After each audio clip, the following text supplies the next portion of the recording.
रहस्यमयी दुल्हन भाग 1। गाजे बाजे के साथ नई दुल्हन का स्वागत किया जा रहा था।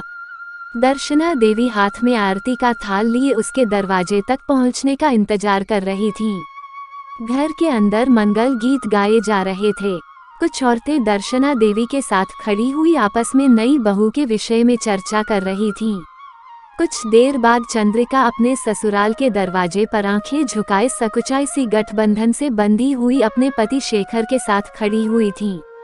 सुर्खलाल लहंगे के साथ 16 श्रृंगार किए चंद्रिका के सौंदर्य पर मोहित हो शेखर उसकी ओर ही देखे जा रहा था। ये देखकर दर्शना देवी की प्रसन्नता का कोई पार ना था। सर्वप्रथम उन्होंने नवविवाहित दंपति की आरती उतारी और फिर उसके बाद गृह प्रवेश की विधि पूरी करने के लिए चावलों भरा चांदी का कलश चंद्रिका के आगे रख दिया।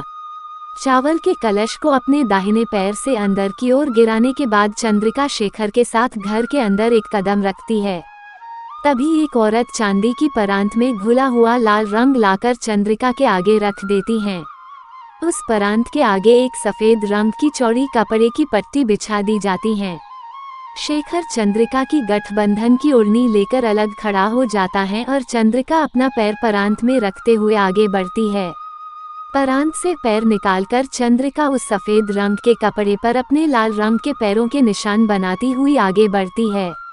उसके आगे बढ़ते ही गिरा हुआ कलश अपने आप सीधा हो जाता है। बिखरे हुए चावल कलश के अंदर भर जाते हैं और सफेद कपड़े से पैरों के निशान अपने आप ही मिट जाते हैं। दर्शना देवी की कुल परंपरा के अनुसार गृह प्रवेश के बाद नववधू को 8 दिन तक अपने कमरे में अकेले ही रहना होगा। इस बीच वह नए परिवेश में अजनबी लोगों के बीच सामंजस्य बिठाने की कोशिश करेगी। ये 8 दिन पुरुष के संयम और धैर्य की भी कड़ी परीक्षा होती थी। इन 8 दिनों में वह रात में अपनी पत्नी के कमरे में प्रवेश नहीं कर सकता था। सारी रस्में खत्म होने के बाद चंद्रिका को उसके कमरे में ले जाया गया। कमरे में दियों की रोशनी की गई थी। सुगंधित इत्र की खुशबू से कमरा महक रहा था। पलंग पर लाल चादर बिछी हुई थी जिसके ऊपर सफेद रंग का एक कंबल अधखुला बिछाया गया था। कमरे का दरवाजा बंद कर चंद्रिका ने अपना घूंघट खोलकर चैन की सांस ली। उसे यह कुल परंपरा कुछ अजीब सी लगी, लेकिन इसमें छुपी अच्छी शिक्षा को देखते हुए वह अपने आप को समझा देती है। विवाह की थकान की वजह से चंद्रिका को पलंग पर लिटते ही नींद आ जाती है। अचानक से आधी रात को चंद्रिका की नींद खुली।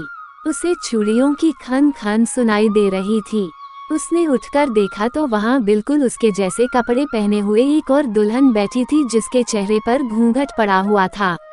चंद्रिका उसे अचानक से अपने कमरे में देखकर डर गई थी। चंद्रिका जैसे ही उठकर उसके पास जाती है वैसे ही वह धीरे धीरे चलते हुए बाहर निकल जाती है। चंद्रिका उसे कई आवाजें भी लगाती है लेकिन वह नहीं रुकती। आखिर में चंद्रिका उसका पीछा करने लगती है। उस दुल्हन का पीछा करते हुए जब चंद्रिका अपने कमरे से बाहर भागती है तो वो देखती है कि वो एक महलनुमा हवेली की सबसे ऊपरी मंजिल पर खड़ी है। इस हवेली में कितनी मंजिल थी, किसी के लिए भी कह पाना संभव नहीं था। इस मंजिल पर खड़ी होकर चंद्रिका को नीचे की सभी चीजें चींटी जैसी नजर आ रही थीं। इस हवेली की हर मंजिल हूबहू एक जैसी थी। पूरी हवेली लाल रंग के पत्थरों से बनी हुई थी। इस वर्गाकार हवेली की हर मंजिल पर 40 कमरे थे। हर एक तरफ 10 कमरे बने हुए थे। हर 10 कमरों के बाद एक घुमावदार सीढ़ी थी। चारों दीवारों और उनसे लगे हुए पत्थर के स्तंभों पर एक जैसी नक्काशी और चित्रकारी उकेरी गई थी। बीच में एक बड़ा सा आंगन था। चंद्रिका ये सब देखकर कुछ देर के लिए हैरान हुई थी, लेकिन उसे ये सब कुछ जाना पहचाना लगा। ऐसे ही कहानी सुनने के लिए प्लीज चैनल को सब्सक्राइब करें।